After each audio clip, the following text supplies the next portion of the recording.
Chers amis, chers camarades, chers auditeurs, bienvenue sur Méridien Zéro, Wiesdorf à la barre, richement entouré, comme vous allez pouvoir le constater ce soir, toujours accompagné de mon camarade et ami Jean-Louis Romégas. Bonsoir Jean-Louis. Bonsoir. Nous avons la grande chance et le grand plaisir de recevoir ce soir nos amis et camarades de la revue Rébellion de l'OSRE, en la personne de Marie Chancel, honneur aux dames.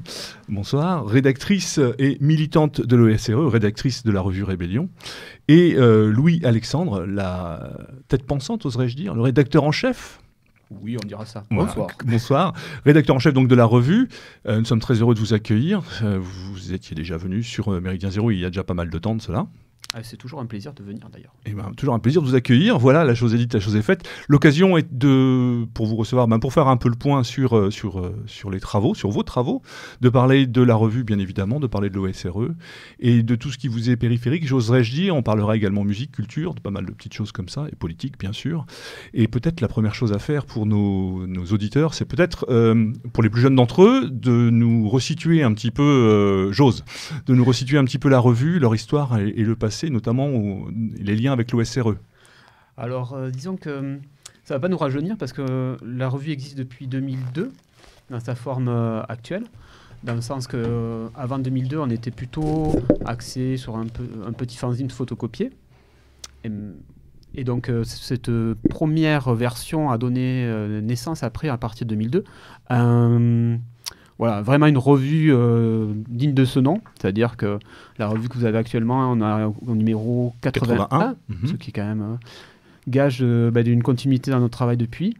Et cette revue n'a cessé de se développer depuis, en devenant, je pense, j'espère d'ailleurs, un lien pour toute une frange de personnes qui, au carrefour de plusieurs mouvements, se retrouvent quand même sur quelques valeurs communes et quelques idées communes.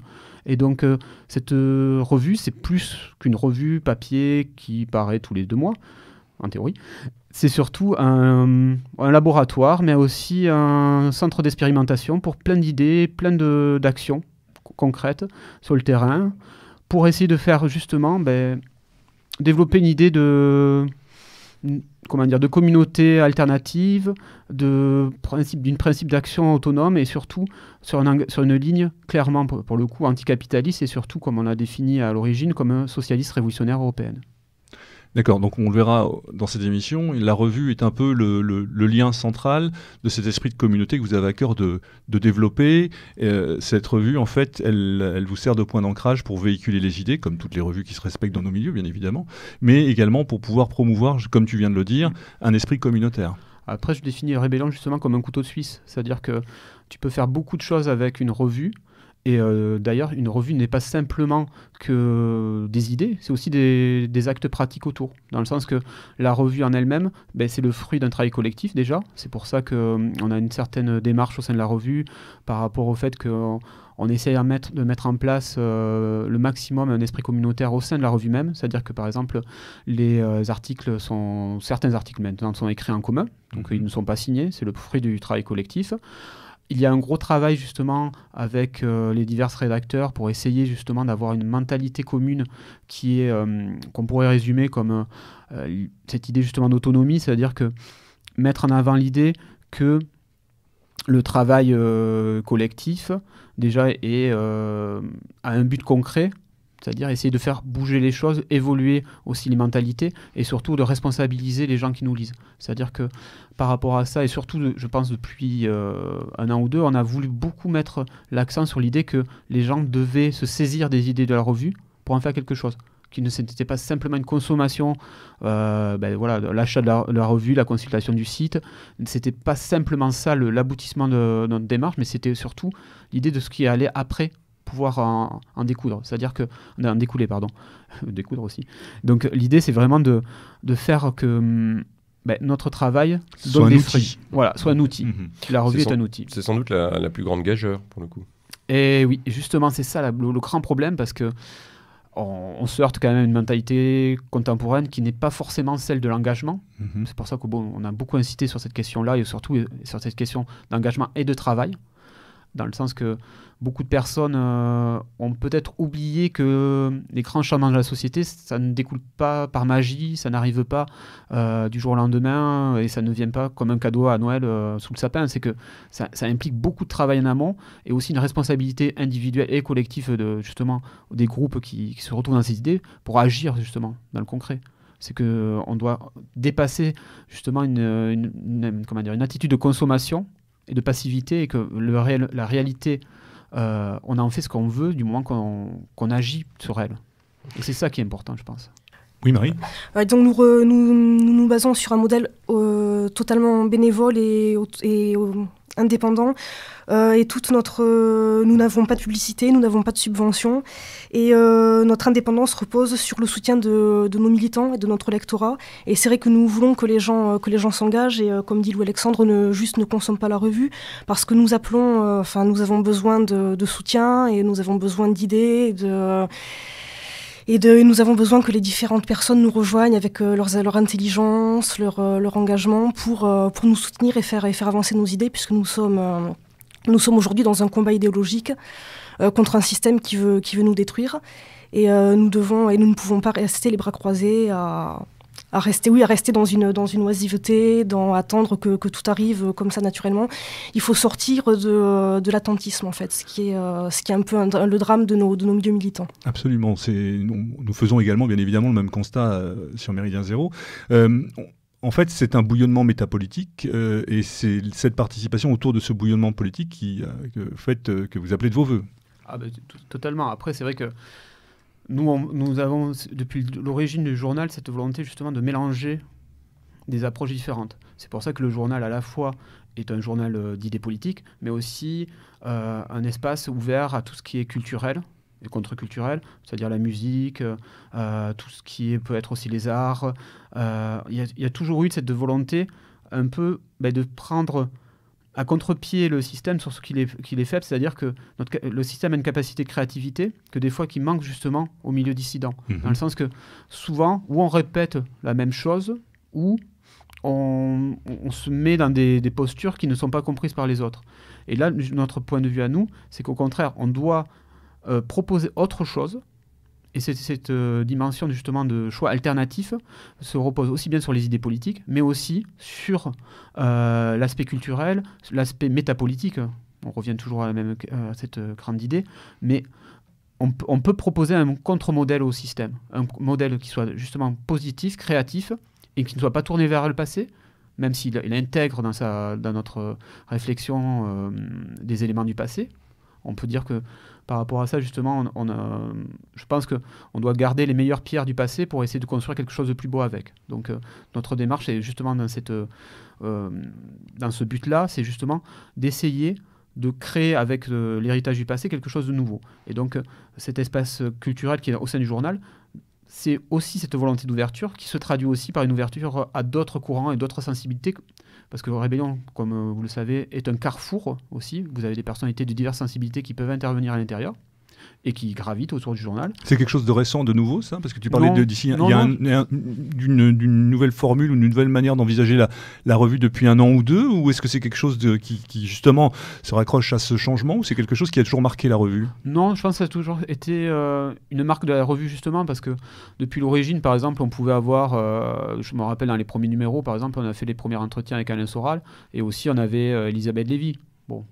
Donc un entretien aussi dans le journal. Mais disons que des fois, on aime justement des fois provoquer le lectorat dans le sens qu'on veut provoquer la réflexion. Donc des fois, on peut, justement dans l'espace du journal, on a des espaces de débat qui sont ouverts et on risque le débat. Donc on propose justement des points de vue qui peuvent enrichir la revue par, même si ce n'est pas forcément notre point de vue à nous, mais ça peut avoir des éléments de réflexion qui peuvent justement nous amener à avoir... à affiner aussi nos idées. Est-ce que d'un certain côté, vous n'avez pas été précurseur finalement sur votre positionnement parce que finalement, ce positionnement, on va dire socialiste européen, c'est quelque chose qui, lorsqu'on regarde, ne serait-ce que par exemple dans la mouvance Nouvelle Droite, n'était pas fondamentalement mise en avant et qui finalement, depuis 5-6 ans, à travers Alain de Benoît, mais pas seulement. Enfin, il y a toute une série de figures qui découvrent, ou en tout cas qui s'intéressent. Alors, parce que découvrir, ça a un petit côté peut-être péjoratif, mais en tout cas, qui se rendent compte qu'on peut... Il y a des pans entiers de ce qu'on a pu appeler la gauche à une époque qui n'est pas la gauche, qui est le socialisme français, ou plus largement le socialisme européen, qu'on peut s'y intéresser, qu'on peut l'intégrer dans notre réflexion, sans pour autant passer avec armes et bagages et abandonner ce qui faisait notre substrat politique. Et finalement, du coup, c'est plus un moment les autres qui sont venus sur vos positions que l'inverse. Mais c'est flatteur. Je pense que oui, on a eu un rôle par rapport à ça. Dans le sens que, sans vouloir nous jeter des fleurs, on a... Non, mais c'est pas jeter des fleurs, c'est un constat. Disons que bon, vous avez montré en tout cas que c'était possible. On a montré que c'était possible et que surtout, ça pouvait être cohérent. Dans le sens que c'était pas un oxymore, mais c'était vraiment quelque chose qui pouvait se concevoir et surtout qui pouvait être porteur idéologiquement. Et donc, cette démarche qu'on avait au début, on était vraiment, vraiment très isolés.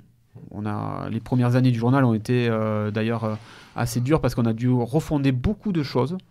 Et justement, on a dû redécouvrir par nous-mêmes, parce que justement il n'y avait pas de traces de beaucoup de choses qui maintenant qui sont devenues dans la nouvelle droite ou même la dissidence qui sont devenues mainstream. C'est-à-dire que c'est vrai que nous on a vu par exemple au début, quand on a découvert par exemple William Morris par les premières traductions qui venaient d'ailleurs pas forcément de nos milieux mais plutôt des milieux d'extrême gauche ou l'encyclopédie des nuisances par exemple. Exactement, je pense à eux.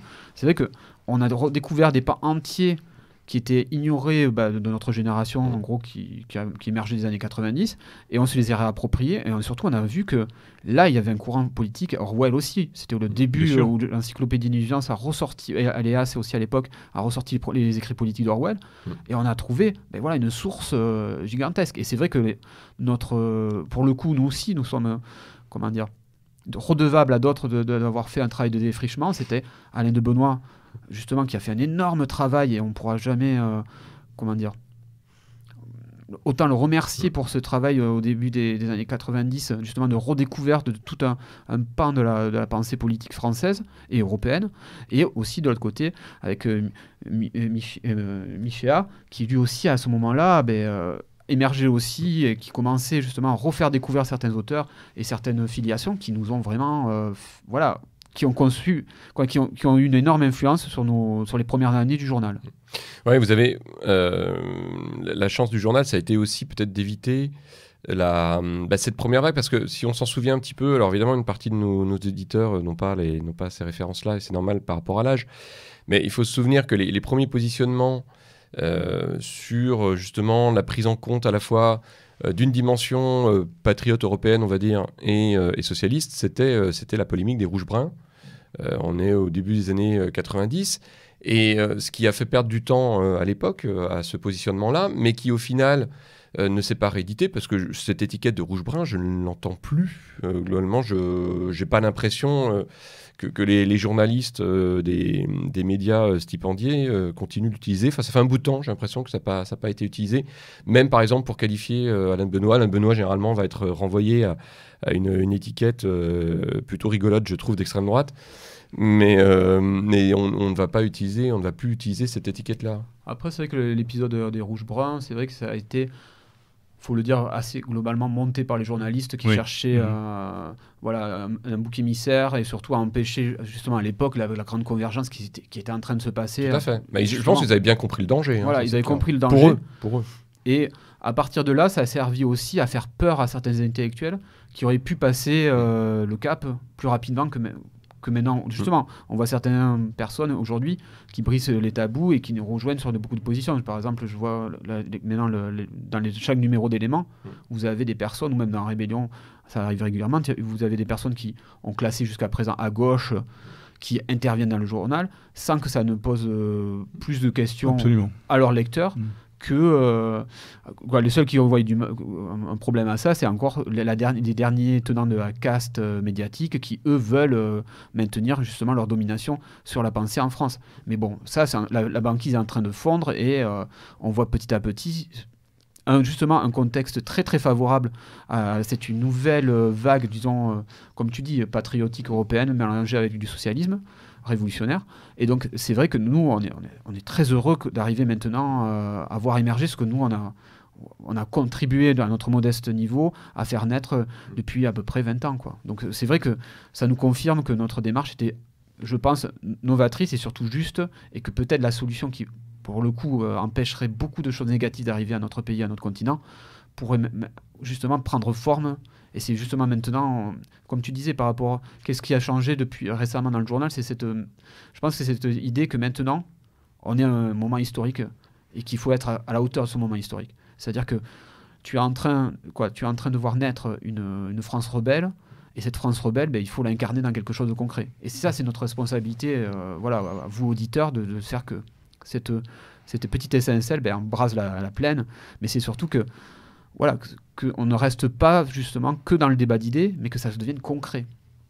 On a bien compris que dans cette dissidence, justement, Rébellion avait toute sa place dans ce laboratoire d'idées et dans cette manière de faire, d'ouvrir et d'échanger. Et Rébellion, Marie l'a bien résumé, donc un outil qui s'inscrit avec cette organisation qui est l'OSRE, donc l'Organisation socialiste révolutionnaire européenne. Peut-être en dire deux mots aussi. Est-ce que ça, c'est le bras armé, le bras politique de l'action au travers donc, de cet outil dont on parlait au travers de la revue ? Disons que l'OSRE est par rapport à notre organisation, plutôt à notre mouvement, parce que organisation c'est plus large, parce qu'il y a des personnes qui se retrouvent qui ne sont pas à l'OSRE dans le journal, mais l'OSRE c'est un peu, disons, le squelette où vient se greffer après la chair des idées. Dans le sens que c'est notre appui, c'est notre soutien, et c'est surtout notre le cadre pour nous de tout notre travail pratique sur le terrain. Parce que des fois, on a un peu l'impression que la revue se substitue un peu à l'OSRE. Oui, disons que la revue existait avant l'OSRE, et c'est vrai que la revue touche beaucoup plus largement que l'OSRE au final. C'est vrai que c'est aussi son but. C'est son but. Et après, le noyau que constitue l'OSRE, c'est vraiment c'est le noyau des gens qui sont vraiment impliqués. On le sait que dans la dimension militante. La dimension militante et surtout la dimension de soutien. Oui, disons que l'OSRE est vraiment greffé. Enfin, c'est le noyau dur. Ouais, c'est le noyau dur pour vraiment les militants, pour ceux qui veulent s'engager et faire progresser notre idéal. Donc c'est quelque chose de plus réduit que la revue, parce que l'OSRE a vraiment plus un côté militant. Et pour l'engagement, ce qu'a forcément moins la revue, puisque la revue, comme disait Louis Alexandre, c'est plus pour l'expression, le débat d'idées. Et tandis que l'OSRE est vraiment pour nous le moyen de rassembler des gens qui veulent faire progresser notre idéal. Avec une qui dimension veulent s'engager. pratique, active et militante au sens premier du terme. D'accord. Donc le SRE intervient sur des points précis. D'ailleurs, depuis le début, on a conçu Plusso comme moyen d'intervention sur des thématiques qui sont, je pense, plus transversales, dans le sens que, par exemple, l'OSRE avait mené une campagne contre le traité transatlantique, où on s'était beaucoup impliqué dedans, et tout notre petit réseau s'était impliqué. Donc, mais il y avait eu un écho important dans la mouvance autour de ce... D'ailleurs, ça avait fait... qui faisait écho aux travaux d'Alain Benoît, notamment, aussi. Ça avait fait plus tache d'huile, donc c'est vrai que ça avait... l'action de la OSRE, on le conçoit surtout sur des points précis. Et donc, où personne n'intervient, parce que le sujet n'est pas bien connu, ou parce que le sujet est pour nous très important, et qui n'est pas forcément défendu comme il le devrait être. Donc, pour notre point de vue à l'heure actuelle, c'est vrai que l'OSRE, c'est notre structure militante, mais c'est surtout un outil d'intervention sur des choses vraiment ciblées. Donc ça se traduit, Marie, par des choses très pratiques du point de vue militant, c'est-à-dire des tractages, des choses comme ça, des conférences aussi, beaucoup. Oui, bien sûr, contre le traité transatlantique, nous avions été tractés sur les marchés pour présenter aux gens le danger que cela représentait sur leur vie quotidienne, puisque ça allait toucher leur alimentation. Donc le but, c'était d'informer des gens. Nous avions aussi fait au moment des élections présidentielles des collages pour informer les gens que l'UMP, le PS, c'était la même chose et qu'il fallait dépasser ce clivage gauche-droite qui ne signifiait plus rien, puisqu'aujourd'hui le clivage gauche-droite n'existe plus, et il n'y a plus que ceux qui combattent le capital et ceux qui le soutiennent. C'est aujourd'hui le seul clivage politique qui existe. Et nous essayons, oui, aussi d'organiser des conférences pour informer les gens, puisque, comme je le disais tout à l'heure, notre combat est idéologique. Donc le but d'organiser des conférences est de donner aux gens les outils nécessaires pour se défendre et pour avoir les idées nécessaires pour se défendre face aux mensonges c'est ça. Aujourd'hui, la formation, et c'est le travail de l'OSRE, c'est qu'au travers de toutes ces actions, la dimension de la formation est essentielle et nécessaire, et c'est aussi le message qu'on veut faire passer aux auditeurs, c'est qu'il n'y a pas de vrai combat politique s'il n'y a pas de formation politique, justement, pour pouvoir affronter, discuter, expliquer, et c'est ce que vous faites exactement au travail avec l'OSRE. Et en même temps, l'OSRE aujourd'hui, je pense, va avoir un rôle très important dans le mandat présidentiel à venir, parce que justement, on veut essayer de mettre en place une idée de riposte à ce qui s'est passé avec l'élection de Macron comme président de la République. C'est-à-dire que pour nous, à partir de cette élection, on voit que maintenant le jeu du système apparaît et que on n'a pas le choix, quoi. Il faut vraiment y aller maintenant. On a face à nous quand même l'incarnation de tout ce qui représente l'oligarchie mondialiste, quoi. Et qu'il n'y aura pas de... Comment dire ? Et surtout, qu'elle ne fera pas marche en arrière et que cette fois, on est dans le concret. Donc, justement, quel regard est-ce que vous portez sur globalement la très grosse faiblesse de la mobilisation sociale tout cet automne ? Alors, on peut toujours incriminer ceci ou cela par rapport à la France insoumise. Les auditeurs savent que même si, en tant que tel, et on a pu le dire sur certains panoramas actus, les deux seuls candidats qui nous intéressaient à la dernière élection à suivre, pas forcément intéressé ne veut pas dire adhérer, ni être d'accord. Intéressé veut dire intéressé. Les deux seuls candidats qui nous intéressaient, et Maurice Gendre, par exemple, l'a défini quand même quelques fois. C'était donc évidemment Marine Le Pen et Jean-Luc Mélenchon. Donc on peut toujours après incriminer par rapport à la France insoumise, etc. Il n'empêche, on peut faire le constat d'une atonie sociale qui est quand même très inquiétante par rapport à ce que tu dis. Et justement, dans le dernier numéro, justement, on a évoqué ce bilan, disons, de l'après-élection présidentielle, et on se rend compte, oui, il y a une résignation par rapport à ce qui est arrivé. Dans le sens que, globalement, la société française, surtout qu'elle n'a pas majoritairement voté pour Macron. Donc il y a quand même une majorité plutôt de gens qui ont été opposés à l'élection de Macron. Tu as une certaine forme de résignation, et aussi qui peut être entretenue par les formes de mobilisation telles qu'elles sont mises en place par la France insoumise ou les organisations syndicales.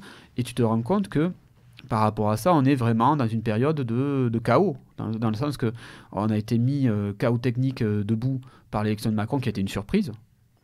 Dans le sens que le système a accéléré sa marche et surtout a mis en place un système qui lui permet de se maintenir dans une époque vraiment où on va vers des crises importantes. Donc des crises dans toutes les dimensions possibles, sociales, économiques, culturelles.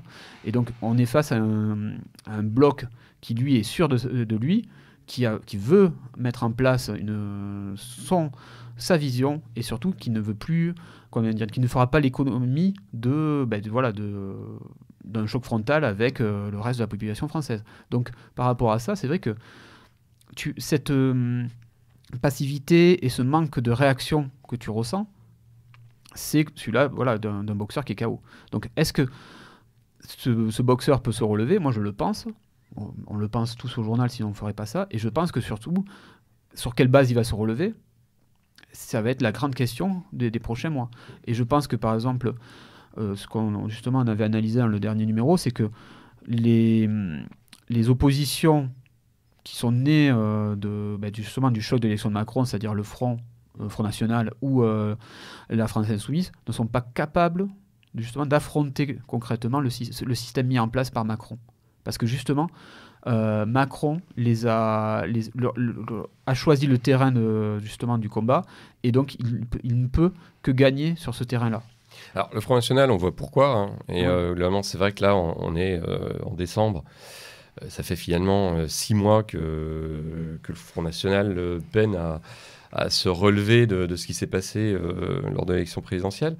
La France insoumise, pourquoi est-ce que tu as cette analyse-là sur ce mouvement qui, globalement, d'une façon ou d'une autre, a quand même réussi à faire sa place sur le dos du vieux PCF moribond, qui a réussi quand même à pousser une offre politique nouvelle, ce qui est pas, enfin nouvelle, attention, hein, pas nouvelle dans ce qu'elle propose, mais en tout cas dans sa structure, alors que la dernière fois qu'il y a eu finalement une poussée comme ça, ou l'émergence d'un nouveau mouvement, c'était les Verts. D'accord. Mais disons que la France insoumise, on l'étudie beaucoup, parce que justement, c'est un objet politique assez nouveau, mais qui a des racines très anciennes. En vérité, par exemple, Mélenchon, si on le regarde d'un peu plus près, il met en pratique le programme des trotskistes lambertistes, c'est-à-dire tuer le Parti communiste, incarner une force qui puisse être, disons, à la croisée d'un pôle radical de gauche, mais aussi qui peut être tout à fait compatible avec un gouvernement de gauche élargi. Oui, parce qu'on a un programme quand même qui est assez celui des années 70, hein, de la gauche, gauche rassemblée. C'est exact. En même temps, ce n'est pas du tout un programme révolutionnaire, dans le sens que c'est, en gros, ça pourrait être le programme d'union des gauches du Parti socialiste de Mitterrand en 1981. C'est-à-dire que c'est pour le coup, niveau radicalité, c'est pas tout à fait ce qu'on pourrait s'attendre. Et je pense que, disons, l'évolution de la France insoumise, c'est au choix ou Syriza sur le modèle grec, c'est-à-dire un parti de gauche radical qui petit à petit devient un parti de gouvernement et qui profite d'un vide et qui rentre au gouvernement, qui prend les rênes, mais qui, face à une réalité qui est très précise, participe au système et même en devient le moyen de réformer le système, un des rouages, et de le continuer. Pourtant, on nous présente tout ça comme des moyens alternatifs, une gauche alternative avec des structures alternatives qui intègrent de manière très pratique le tissu associatif notamment. On est quand même là dans quelque chose de particulièrement atypique dans le propos et dans les actes. Et c'est justement le problème aussi à la France insoumise, c'est que quand tu regardes de plus près, tu as quand même une structure très hétéroclite. On a vu justement avec les récentes polémiques, il y a des gens tout à fait intéressant au sein de la France insoumise. Je pense par exemple à Ruffin, qui est quand même quelqu'un qui a pour le coup des choses intéressantes à dire et surtout qui est, je pense, quelqu'un d'assez honnête et qui intervient au milieu d'un vaste mouvement où aussi, il faut le dire, il y a des courants de l'ancienne extrême gauche qui essayent justement de tirer leur épingle du jeu. Donc, est-ce qu'on n'est pas dans une dimension à la française où il y a une espèce de mythe tu citais Syriza, il y a également Podemos, qu'on peut citer également. Oui. Est-ce qu'on n'est pas toujours à la recherche d'un second souffle, là aussi, en essayant de calquer ce qui se fait ailleurs pour trouver une certaine forme d'originalité qui n'en est pas une d'ailleurs? Disons, je pense que pour le coup, la France insoumise a un peu est un peu pas forcément un calque de ces mouvements-là, dans le sens qu'elle se pose vraiment sur une continuité historique, je pense. Dans le sens que les têtes pensantes de la France insoumise, quand on regarde un peu, ils ont justement cet héritage lambertiste qui les fait rechercher ce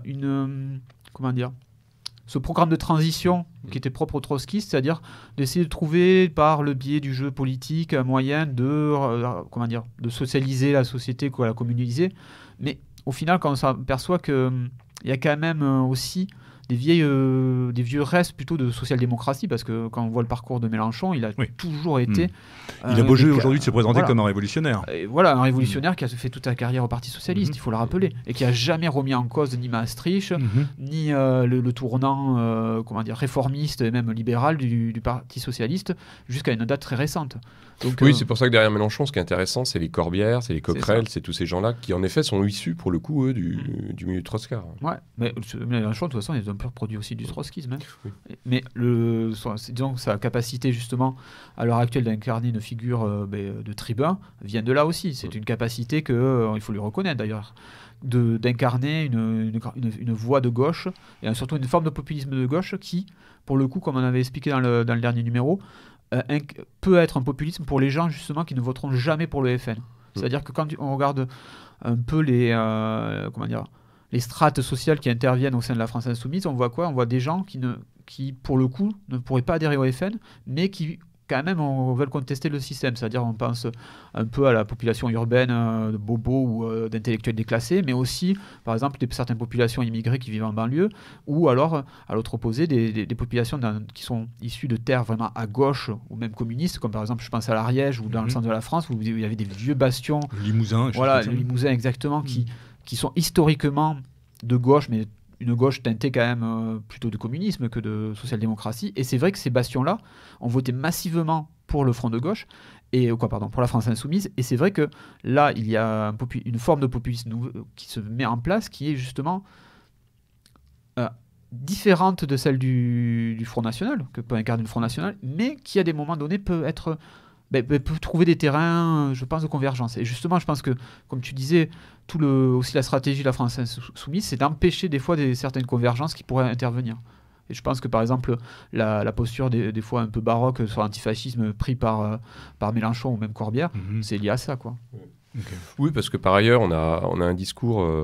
il suffit de voir comment Mélenchon, par exemple, a été attaqué lorsqu'il avait dit que le monde ne pouvait pas être un immense terrain vague de nomadisme où n'importe qui allait s'installer n'importe où. Tout de suite, ça a été la montée au front du NPA et compagnie, mais parce qu'en effet, c'est des terrains qui, là, pourraient permettre en effet des convergences.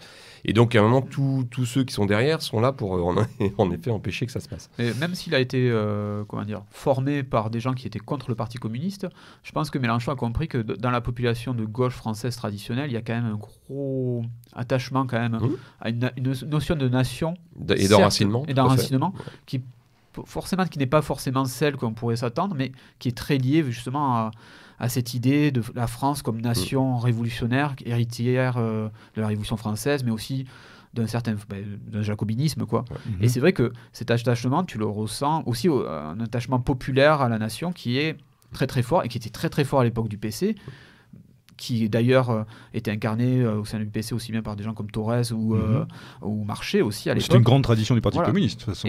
Et d'ailleurs, c'était aussi pour ça que le Parti communiste n'était pas qu'un parti de cadres et d'intellectuels, c'était aussi un parti qui a eu une implantation ouvrière très forte, paysanne aussi dans certaines zones, comme tu disais, le Limousin ou d'autres zones, par exemple, je pense dans le sud de la France. La région de Toulouse notamment. La région de Toulouse. Plutôt plus radical socialiste, on va dire. Disons plutôt les régions pauvres de l'Occitanie, c'est-à-dire l'Ariège, qui est vraiment une région avec des difficultés très fortes, ou ce qu'on appelait le Midi Rouge, qui était vraiment les zones où tu avais beaucoup d'ouvriers viticoles qui étaient très attachés justement à l'ancrage PC. Avec justement des villes qui maintenant sont Front National, comme Béziers, comme toute cette ceinture que tu avais autour de Montpellier, de petites villes communistes, quoi. Et aussi tu avais Gardanne. Marie parlait tout à l'heure d'idéologie, justement. Formation idéologique, combat idéologique, fracture idéologique.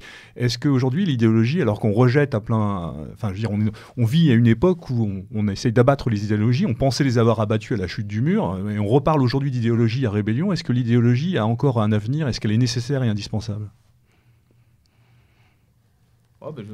Pardon de te couper, mais je pense que ça m'interpelle. C'est vrai que le terme idéologie, c'est beaucoup débattu, mais au final, c'est les idées qui mènent le monde, dans le sens que les idées à l'heure actuelle, elles s'incarnent dans des choses très concrètes, dans le sens que même Macron, qu'on pourrait définir comme quelqu'un qui n'a pas d'idée, au final, il a une idéologie très précise, qui est l'idéologie ultralibérale. Alors qu'il incarne justement une certaine forme de fin des idéologies. C'est ça, mais je pense que il faut pas enterrer trop vite justement les idées, la portée des idées. On croit que les idées sont purement utilitaires, mais quand même, derrière les idées, il y a des positionnements, des conceptions du monde qui sont vraiment radicales, et qui sont d'ailleurs des fois impossibles à concilier. Et c'est vrai que le retour de l'idéologie, c'est dans une époque où justement où tu as une atomisation complète de la pensée, c'est-à-dire que même des individus dans leur construction, l'idée qu'il peut avoir des systèmes cohérents, certaines recherches justement d'une cohérence, d'une harmonie par l'idée, je pense que ça va redevenir justement quelque chose de fort. Et justement, aujourd'hui, on voit que, certes, les idéologies peuvent se teinter des fois de religion, comme par exemple, on peut penser à l'islamisme radical ou à certains retours messianiques. Oui, surtout quand l'idéologie est synonyme, mais elle est souvent de doctrine et d'endoctrinement, d'une certaine manière, qui est symbole, la plupart du temps, d'une absence de pensée libre ou de choses comme ça. Mais l'idéologie, inversement, ça peut être aussi le système que met en place une communauté pour... justement fonctionner, avec des valeurs, avec des idées communes, et cette construction, disons, d'idées, concrètement, ça s'incarne dans la société par la multiplication des communautés qui ont des certaines conception du monde différente du système. Oui, de toute façon, globalement, tu l'as dit, on a tous des visions du monde. Enfin, une société est composée de gens qui ont une vision du monde, et ce sont ces visions du monde agrégées qui finissent par faire une idéologie. Simplement, elle peut être plus ou moins masquée, plus ou moins mise en avant. C'est vrai qu'on est passé là sur... en gros, une petite vingtaine d'années où on avait l'impression que tout ça passait derrière le décor. C'est une pure illusion. Tout structure, l'idéologie structure la façon dont les gens agissent. C'est ça. Et en même temps, le problème aujourd'hui, on est beaucoup dans une époque de lubie, dans le sens que par rapport à beaucoup de personnes, quand tu discutes avec, par exemple, des gens tout à fait intelligents, raisonnés, mais tu te aperçois qu'ils se focalisent des fois sur des détails ou des choses vraiment précises, des combats très précis, mais qu'ils en perdent justement l'importance justement de toujours ramener quand même à quelque chose de cohérent. Dans le sens que c'est sûr que par exemple, je pense à l'écologie, sur beaucoup d'aspects, si tu le coupes globalement de la société, justement d'une vision de la société, d'une vision du monde, mais ça n'a aucun sens. Dans le sens que c'est un combat parcellaire.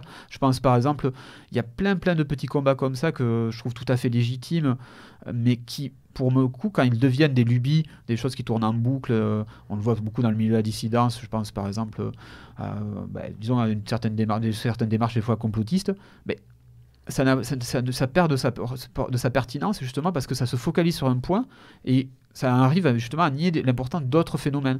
Et donc la vision globale qui était quand même une des forces justement des grands courants d'idées est en train de disparaître et c'est justement là où le système a bien joué, dans le sens qu'en autonomisant la pensée dissidente, elle a créé plein de petits terrains mais qui ne se retrouvent jamais. Ou au contraire peuvent se retrouver en guéguerre parce qu'en gros c'est divisé pour mieux régner. Voilà. Je pense par exemple à Asselineau, par exemple, qui peut avoir de très bonnes analyses sur le système par exemple européen, mais qui s'est tellement focalisé sur des points très précis, des points très qui devraient expliquer tout le système, alors qu'il passe à côté justement du rôle de l'UE, qui est un outil capitaliste plus global. Et on voit aussi par rapport à les débats qu'il y a pu avoir sur la suppression de l'euro par exemple, ou c'est des questions qui ne vont pas poser justement la question même du système, mais on s'est focalisé sur des questions particulières. Oui, comme cette parcellisation, en plus, elle est accentuée par ensuite les divisions gauche-droite, voilà. En effet, on arrive à des micro-luttes qui finalement ne convergent jamais, quoi. Et notre but au sein du journal, justement, c'est de poser les éléments qui permettront la convergence de toutes ces petites luttes autour d'un mouvement commun. Oui, il y a une compréhension globale des idées, parce que comme le disait Louis-Alexandre, beaucoup de gens se focalisent sur certains points, alors qu'en fait tout est lié, tout est imbriqué, toutes les idées sont imbriquées. Et tous les petits combats découlent forcément d'un combat plus vaste, d'un champ d'idées plus vaste. Et voilà. Alors, pour parler du journal, justement, le dernier numéro, donc le numéro 80, qui vient de sortir début novembre, c'est bien ça, hein, il me semble bien, c'est ça. Dans les petites corrections, c'est le 81. Ah, j'ai dit 80 ouais. C'est 80. Excusez-moi, oui, non, mais c'était 80. Non, septembre-octobre 2017. Mais même moi, des fois, je me mélange. C'est bien 80, bien sûr. Alors, dans l'éditorial, on va commencer par le début, et il est très clair, on dit au travail, les choses sont posées avec une maxime, on va l'appeler comme telle, l'oisiveté est la mère de tous les vices. Donc, je pense que les choses sont posées, et vous mettez en exergue. Ces rappels sont nécessaires. Alors, je passe le sérieux de l'engagement se juge avant tout sur sa constance. C'est ce qu'on a dit en début d'émission. Patience et régularité sont les clés de notre longévité. Là-dessus, il n'y a rien à dire. Ces rappels sont nécessaires à ne pas être perçus par vous, amis lecteurs, comme des remontrances faciles de donneurs de leçons. Les conditions actuelles peuvent donner l'illusion d'une relative paix civile, mais la situation de la France populaire ne cesse de s'aggraver. L'hiver arrive, il sera long, il est difficile. Nous devons tous nous préparer. Alors, c'est quoi nous devons tous nous préparer de manière très concrète? Pour donner, on parle d'outils, concrètement. Déjà, je pense que concrètement, il y a un gros travail à faire sur les individus.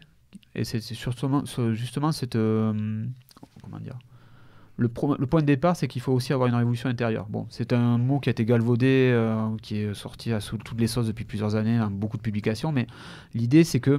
Une forme de spiritualité, voilà, il y a une voie spirituelle, certes, mais aussi une voie individuelle, dans le sens qu'on doit avoir une certaine philosophie de vie, et aussi que nos idées correspondent à cette vie qu'on a choisie.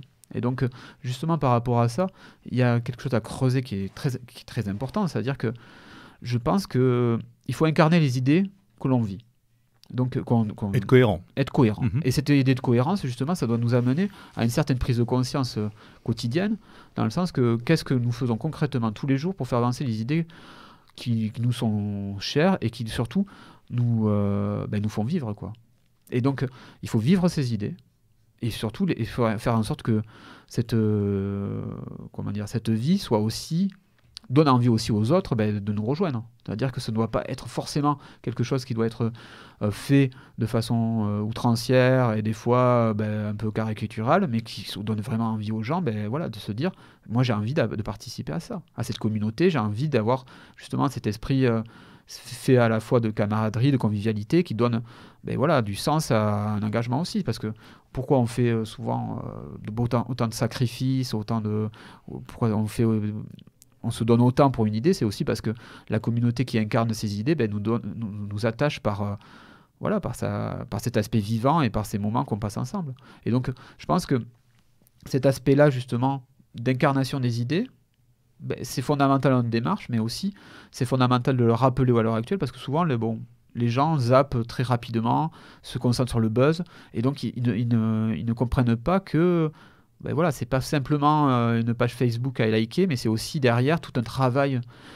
C'est pour ça que j'avais beaucoup insisté dans le dernier édito sur cette question-là, c'est qu'il y a un énorme travail à faire. Et c'est surtout cette notion on vit une époque dramatique pour le coup. C'est presque un leitmotiv, en tout cas dans ma bouche, de le répéter, de dire qu'aujourd'hui, le militantisme, il ne peut plus, il ne doit pas être virtuel. D'ailleurs, il n'aurait jamais dû être virtuel, et il est en train de le devenir. Et c'est ça qui est dramatique, c'est qu'aujourd'hui, il suffit de poster, de mettre un like en ayant l'impression d'être un vrai révolutionnaire. Disons qu'aujourd'hui, oui, c'est beaucoup. Enfin, les gens ne s'engagent plus. En fait, il n'y a plus d'engagement corporel. Comme vous dites, les gens likent sur Facebook, postent des statuts, alors qu'il faut changer de mentalité dans le sens qu'il faut.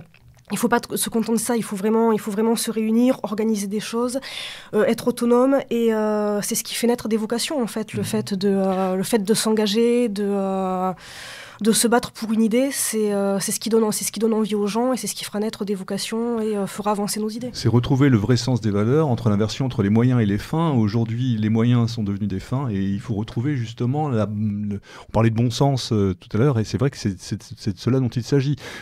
La question, moi, qui me taraude d'une certaine manière, quand on se définit comme socialiste et révolutionnaire, il y a toute cette dimension propre au milieu ouvrier, notamment, qui est importante. On connaît le problème aujourd'hui de ce que représente le milieu ouvrier en France. Comment militer aujourd'hui? Comment est-ce qu'on peut se faire entendre et comment est-ce qu'on peut agir? Parce qu'il y a toujours cette dualité en politique en France entre les gouvernants et les syndicats. Est-ce que les syndicats aujourd'hui représentent encore quelque chose? Ça, c'est un vaste débat. Il me semble, à mon avis, que non.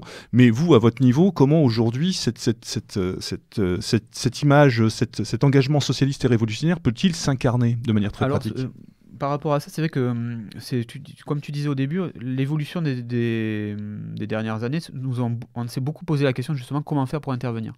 Dans le sens qu'on se rend compte que certaines formes sont dépassées. C'est-à-dire que jusqu'à présent, tu avais des modèles dominants qui étaient le parti unique, centralisé, tout ça. Ça ne marche plus. La structure électoraliste ne marche plus non plus. On l'a vu avec l'échec du Front National et peut-être avec la future de la France Insoumise. Donc, il faut trouver de nouvelles formes d'action. Il y a eu une tentative depuis les années 90 qui était celle du réseau. On a vu que ça ne menait pas forcément à des résultats tangibles parce que souvent, un réseau, c'est bien, mais il faut aussi que les structures qui appartiennent au réseau soient vivantes. Donc nous, on a proposé autre chose justement avec la revue de ces derniers temps, c'était l'idée justement de mettre l'accent sur les communautés autonomes. C'est-à-dire qu'on avait défini ça dans plusieurs articles comme des communautés autonomes offensives. C'est-à-dire que regrouper à l'heure actuelle tous les groupes et individus qui, pour diverses raisons, préfèrent se regrouper en un groupe affinitaire. On en voit dans toutes les villes de France, on voit plein d'initiatives qui sont lancées par des tout petits groupes locaux, souvent des initiatives qui sont vraiment très intéressantes, mais souvent qui n'ont aucune audience passée la dimension de leur ville. Après, ces groupes affinitaires parce que c'est souvent des groupes d'affinitaires, c'est des gens qui se connaissent depuis plusieurs années, qui travaillent ensemble et qui se font confiance, partagent des idées communes et aussi ont des expériences communes qui les soudent. Ces groupes affinitaires, il faut leur donner la possibilité de se fédérer et de mutualiser leurs compétences. Donc nous, notre point de vue à l'heure actuelle, c'est justement de mettre l'accent sur l'idée de fédération, de mutualisation. C'est-à-dire que justement, là, on revient à l'origine du socialisme français et révolutionnaire, c'est-à-dire que, pour le coup,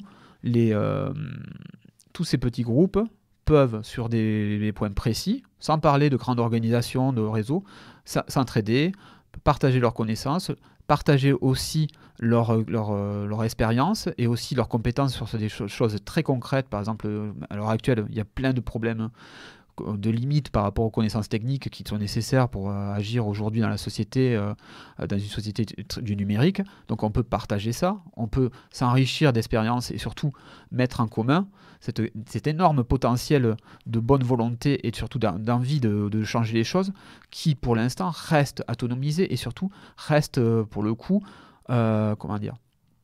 indépendants les unes des autres. Donc on peut essayer par la fédération de faire se connaître déjà les gens et par ce biais-là, de monter, comme on l'avait expliqué pour l'OSRE, des actions sur des points bien précis qui peuvent fédérer tout le monde de façon transcourante. Parce que là aussi, il faut sortir des querelles de chapelle, il faut sortir d'un sectarisme, il faut écarter, et là je suis clair, certaines personnes qui sont négatives, c'est-à-dire, on connaît tous des cassos, je n'ai pas besoin d'expliquer ce problème-là qui est interne aux milieux radicaux, mais en gros, c'est de fédérer les gens avec qui on a envie de travailler. Et surtout, de les fédérer sur des projets qui permettent à tout le monde d'exprimer leurs compétences et leur créativité sur quelque chose de positif. Oui, on va faire parce que les rébellions, c'est du politique et de l'esthétique. On va faire une première pause puisque Louis-Alexandre et Marie Chancel nous ont ramené trois pauses. Alors je ne sais pas si on les fera les trois. Je pense pas, mais en trois morceaux. On va passer celui-ci. On en mettra un de toute façon en clôture d'émission. C'est un groupe. Louis-Alexandre expliquera après la pause en fait comment s'organise le label et quel est le groupe en fait qui se produit. À tout de suite.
De retour, donc après cette pause musicale, alors c'est un groupe donc, qui s'appelle Crooksog, avec une chanson dont le titre est The Barracks.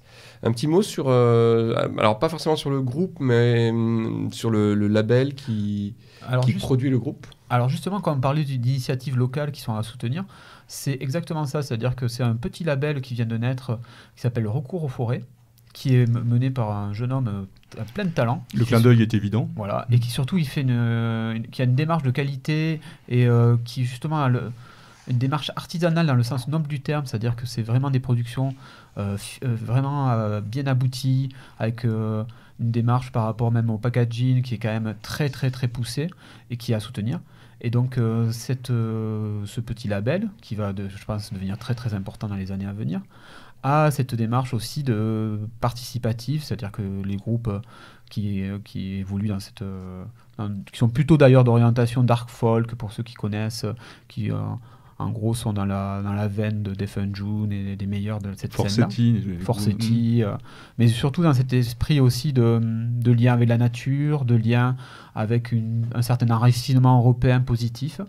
Et justement, ce petit label, qui va mener cette nouvelle orientation, va sûrement amener aussi d'autres groupes à apparaître. Et quand on disait que les petites initiatives pouvaient être des vecteurs d'enracinement et surtout de développement de mouvements plus vastes, ils contribuent exactement à cette démarche-là. Oui, c'est bien l'incarnation de ce que tu disais tout à l'heure, justement. Donc, exactement. Le recours aux forêts, on trouve ça donc, sur Internet. Voilà. Le clin d'œil assez sympathique aussi, c'est le retour de la cassette aussi. Ça, oui. Non, tout le monde n'a pas forcément la platine cassette. Pour les moins de 25 ans, c'est peut-être pas évident à imaginer ce à quoi ça pouvait ressembler. Retour qui est pour moi d'ailleurs, qui a connu la cassette paradoxale, vu que c'était pas forcément l'outil d'écoute le plus adapté. Que nous avons tous eu des crayons à papier pour rembobiner certaines cassettes. Mm-hmm. Mais qui, dans certaines scènes comme le black metal ou des choses plus intimistes comme le power noise, incarne justement ce retour à une certaine forme artisanale de production qui sont, certes, d'ailleurs, avec la qualité du son, vous pouvez le retrouver parce que souvent, des liens de téléchargement pour MP3 sont disponibles avec l'achat de la cassette. Mm-hmm. Donc, vous pouvez avoir le son CD ou MP3 de qualité, mais qui donne aussi cette idée de fabriquer soi-même des productions qui, pour le coup, à chaque fois, sont dans des packaging, comme je disais, très très développés. Par exemple, sur certains CD de black metal, certaines cassettes de black metal, vous pouvez les recevoir dans des petits étuis ou en tissu ou en cuir, avec par exemple des petits bâtonnets d'encens à brûler en même temps que vous écoutez, pour créer justement une ambiance, créer une démarche complète. Moi, j'y vois vraiment une démarche de rupture, parce qu'aujourd'hui, il y a une époque où la technologie, on est dans le homemade, comme on dit, ou le home studio, on peut faire son album chez soi avec un logiciel et revenir à la cassette. C'est vraiment une logique de rupture. Oui, et surtout, c'est aussi une logique de créer quelque chose, un lien avec la personne qui écoute, dans le sens que là, c'est pas du dématérialisé pour cet aspect-là, c'est vraiment quelque chose qui donne la possibilité d'avoir l'objet, d'avoir aussi un univers, c'est-à-dire que pour le coup là toutes les pochettes sont très travaillées, il y a un esthétisme qui est mis en avant, et à chaque fois c'est des découvertes fort agréables, parce que justement on découvre quelque chose par le biais, disons, du tangible, du concret. Voilà. Bien.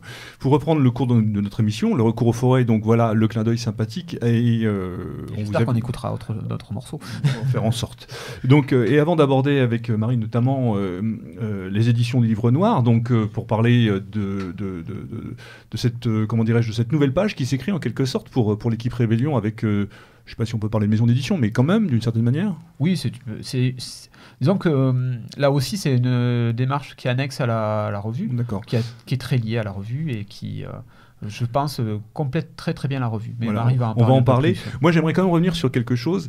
On parlait au niveau des idées, de ce qui incarne pour l'équipe de Rébellion, on va dire des figures tutélaires, en tout cas des références politiques, intellectuelles, culturelles également, qui sont importantes. On l'a vu dans le numéro précédent, le numéro 80, enfin on l'a vu, je l'ai lu en tout cas, l'intérêt pour un penseur comme Proudhon, qui pour nous, nous semble essentiel, mais c'est intéressant parce que dans les mouvements nationaux de manière très générale, Proudhon n'est pas forcément quelqu'un qui viendrait en tête de gondole, si j'ose dire, et pas forcément, et on en connaît, moi j'en connais, qui ne revendiquerait pas cet attachement ou l'intérêt qu'on puisse avoir pour un penseur comme Proudhon. En quoi Proudhon est-il intéressant? En quoi Proudhon nous parle-t-il? Et en quoi est-il actuel? Disons que avec Proudhon... Je parle de Proudhon, mais parce qu'il y avait ce fameux... Il y avait avec Thibaut Isabelle, il y avait cette interview, mais ça peut être... voilà. Et justement, le livre qu'a écrit Thibaut Isabelle sur Proudhon est vraiment fondamental. Je pense que c'est un des livres qui, personnellement, m'a beaucoup marqué l'année dernière, dans le sens que en redécouvrant Proudhon, un socialisme enraciné. Enraciné dans la nation française, enraciné dans une conception qui n'est pas totalitaire, justement, qui propose autre chose que, justement...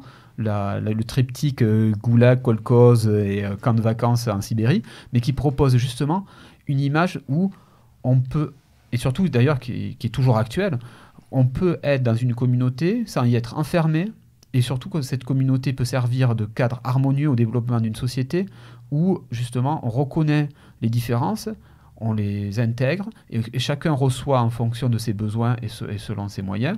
C'est une phrase qui était souvent mise en avant par Proudhon, sa place dans la société. Et je pense que par rapport à ça, le socialisme proudhonien, justement, est l'antidote à toutes les errances qu'a pu avoir justement de certaines formes bureaucratiques qu'on a connues au XXe siècle, et l'antidote aussi au capitalisme à l'heure actuelle, mondialisé et libéral. C'est-à-dire c'est vraiment un retour, pour le coup, à des formes traditionnelles. Des fondamentaux. Voilà. Et c'est pour ça que je pense que le socialisme est, pour le coup, très enraciné dans la civilisation européenne et qui n'est pas quelque chose qui est étranger à la civilisation européenne, mais qui est vraiment un des fondements de la civilisation européenne.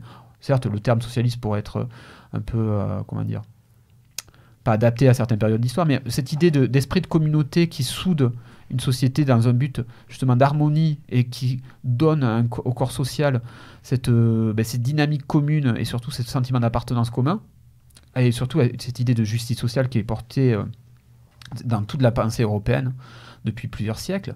Je pense que justement Proudhon est vraiment l'incarnation par sa personne, qui était d'ailleurs très intéressante et très riche, mais aussi par sa pensée, dans le sens qu'on se rend compte que la pensée proudhonienne a eu, par rapport à beaucoup d'éléments justement qui aujourd'hui posent problème dans le monde moderne, des intuitions fondamentales. Et ces intuitions fondamentales, aujourd'hui on peut se les réapproprier, et surtout, elles ne sont pas isolées dans l'histoire du socialisme,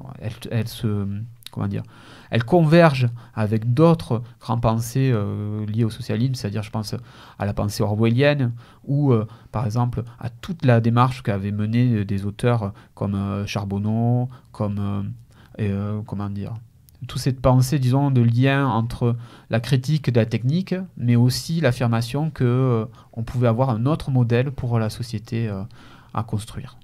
Et du coup, je vais me faire un peu piquant. Est-ce qu'il n'y a pas un risque de brouillage parce que j'adhère totalement à ce que tu dis. Mais est-ce que du coup, il n'y a pas un risque de brouillage lorsque, dans le numéro d'après, finalement, vous revenez sur la Corée du Nord, sur les socialismes asiatiques? Justement, disons justement par rapport à ça, David Lépée, l'avait très bien expliqué dans la dernière émission. On n'a pas de fascination morbide pour les modèles totalitaires incarnés à l'heure actuelle par la Corée du Nord. C'est une curiosité pour le coup. Et justement, on voulait voir quelle forme pouvait prendre le socialisme dans d'autres contextes et avec d'autres, disons, problématiques historiques et géopolitiques. Mais après, par rapport à ça, oui, on est curieux de toutes les expériences socialistes ou sociales à travers le monde, et justement parce qu'on essaie de prendre ce qu'il y a de meilleur pour notre voie qu'on considère comme européenne. Et puis s'y intéresser, c'est aussi peut-être se mettre en rupture par rapport à un discours et une pensée dominante, et d'essayer de voir par soi-même ce qu'il peut y avoir d'intéressant aussi. Après, c'est pas le phénomène, disons, un peu de... disons l'aspect provocateur de la Corée du Nord que certains utilisent et tout comme moyen de choquer les bourgeois. Bon, c'est sûr que ça peut être intéressant 2 minutes pour rigoler, mais après c'est vrai que l'expérience nord-coréenne pour le coup est intéressante parce qu'on voit vraiment on voit surtout dans la brochure de Dany comment s'est mis en place ce courant, et on constate qu'il est très adapté à la mentalité coréenne, et surtout justement aussi par rapport à la Chine, comment à travers justement le communisme et son adaptation au modèle chinois, on peut voir que les formes traditionnelles des fois ressurgissent dans des courants qui pour le coup sont très modernes. C'est-à-dire, c'est le cas pour le modèle chinois, tu veux dire? Oui, parce que par exemple, on a beaucoup insisté sur le lien, par exemple, que la pensée de Mao avait avec la pensée classique chinoise philosophique. On peut aussi citer, par exemple, dans le cas nord-coréen, tous les petits clins d'œil aux anciennes monarchies nord-coréennes, pardon, pas nord-coréennes pour le coup, mais disons qu'il y a quand même toujours cette idée que l'âme d'un peuple quand même ressurgit dans le modèle qui incarne à un moment donné sa pleine puissance, quoi. Oui, puis il y a plein d'anecdotes. C'est vrai que je pense par exemple au fait que le Parti communiste chinois s'est très bien implanté dans des zones où traditionnellement le rouge, par exemple, le drapeau rouge était utilisé comme signe de reconnaissance. Je pense en particulier aux luttes de paysans chinois à la fin du 19e siècle, donc avant que le Parti communiste chinois n'existe. Et en fait, du coup, lorsque le Parti communiste chinois est arrivé avec son drapeau rouge, il y a des communautés entières qui ont adhéré, pas sur le projet communiste, mais parce qu'à un moment, ils reprenaient en fait des codes ou des signes qui étaient des codes et des signes traditionnels. Donc, je pense que par rapport à ça, il faut avoir une curiosité justement pour des courants de pensée qui ne sont pas forcément les nôtres, mais qui peuvent avoir des éléments justement pour nous titiller aussi l'esprit, dans le sens que je pense qu'on peut se permettre de faire des articles sur certains sujets sans forcément adhérer. De la même manière qu'on peut aussi, on peut aussi s'inspirer d'expériences particulières qui ont pu avoir lieu dans des pays qui ne sont pas spécialement proches politiquement. Je veux dire, que ce soit à Cuba, que ce soit ailleurs, ou des expériences sociales, des initiatives particulières qui peuvent être aussi intéressantes. Oui, parce que par exemple, je pense on avait fait des dossiers souvent sur l'Amérique du Sud, mais c'est vrai, c'est des contextes qui sont très différents des nôtres. Mais il y a beaucoup d'éléments qui convergent, quoi. Les liens entre lutte de libération nationale, par exemple, et les causes sociales sont évidentes. Et après, on avait fait un dossier, par exemple, sur la spiritualité, où on avait évoqué, par exemple, la théologie de la libération. Le Sentier lumineux et gens comme ça. Voilà. Et c'était assez intéressant. Bon, par exemple, le Sentier lumineux, c'est vraiment pas un mouvement qu'on soutiendrait. Mais l'idée de s'intéresser un peu à comment se mettre en place les idées en action, c'est ça qui est intéressant, dans le sens que, à l'heure actuelle, on a besoin aussi de voir, de tester des modèles et de voir des exemples ou de réussite ou d'échecs et d'en tirer des leçons. Parce que aussi les échecs, des fois, donnent beaucoup de leçons et surtout de choses à éviter. Est-ce que le danger, c'est pas justement que l'idéologie, arrivée à un certain niveau, ne coupe le militant de ses racines réelles au profit d'une idéologie, d'un endoctrinement qui comment dirais-je, où la fin justifie les moyens?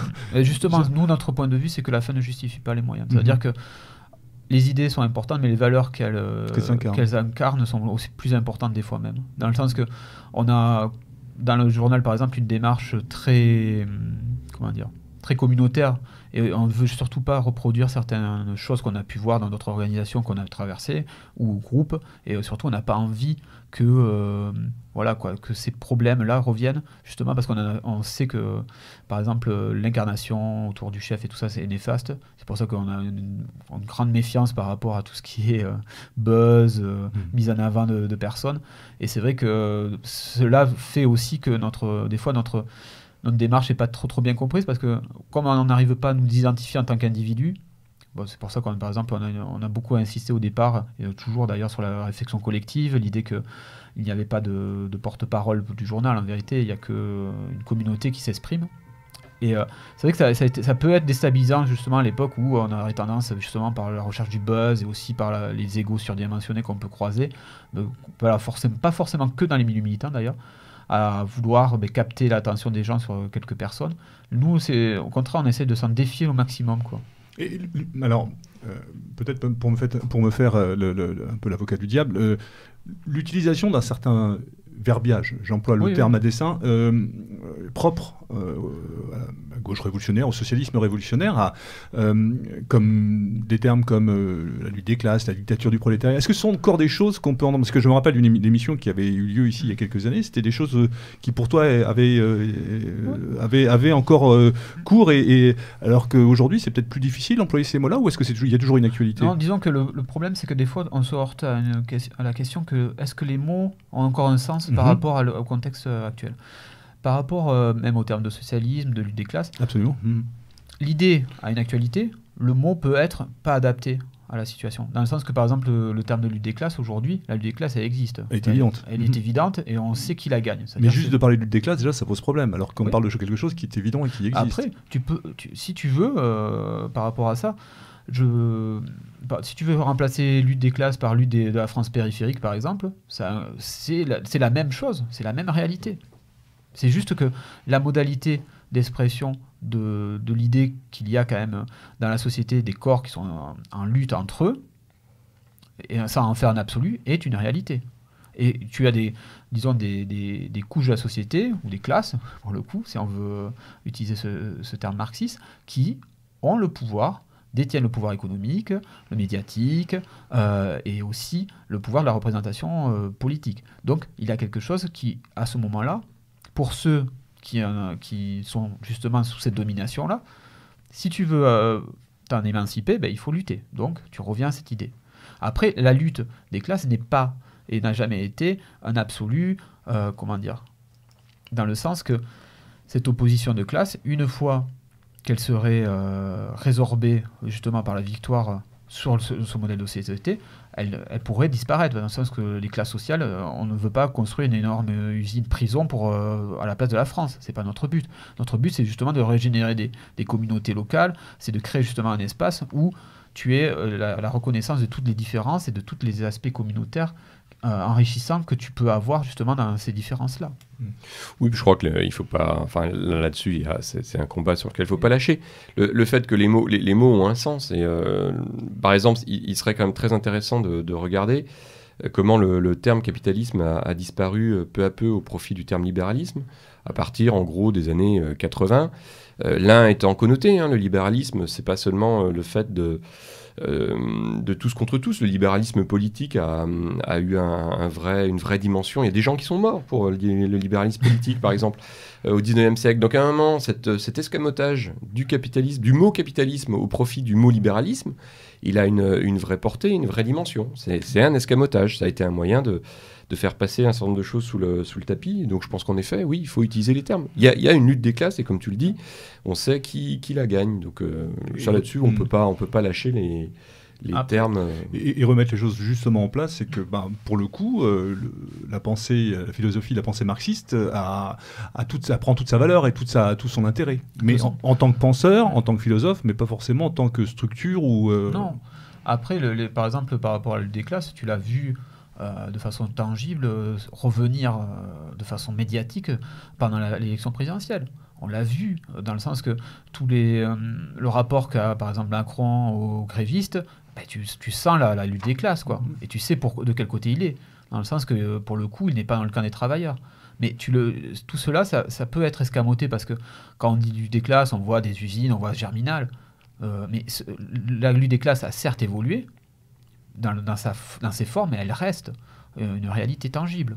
Donc les formes peuvent bouger, dans le sens que, par exemple, aujourd'hui, tu as encore des ouvriers en France, dans le sens, on l'oublie aussi, mais tu as des usines, tu as des gens qui travaillent. Il y en a à la souterraine, dans la Creuse. Exactement. Mais même en région parisienne, bien sûr. Tu en as. Non, mais nous faire croire qu'aujourd'hui, il n'y a plus de prolétariat en France, c'est ça. C'est une grande supercherie. Et justement, c'est un effacement de tout un pan de la société. Cette France périphérique, c'est ça. C'est la France ouvrière, c'est la France paysanne, c'est la France aussi des gens. Et là, c'est cette nouvelle classe aussi qui a apparu des précaires.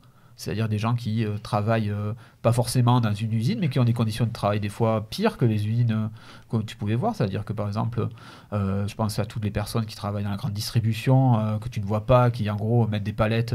On peut parler là de nouveau prolétariat, d'une certaine manière. Prolétariat. Tu as aussi tous les personnels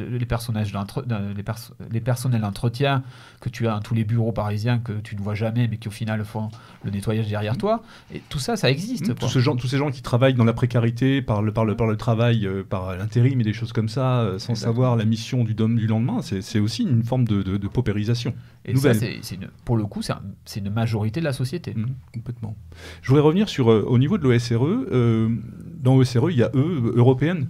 Donc en quoi ce socialisme peut-il s'incarner dans une tradition? Alors on en a parlé avec Proudhon, mais qu'est-ce qui vous parle au niveau de ce côté civilisationnel européen?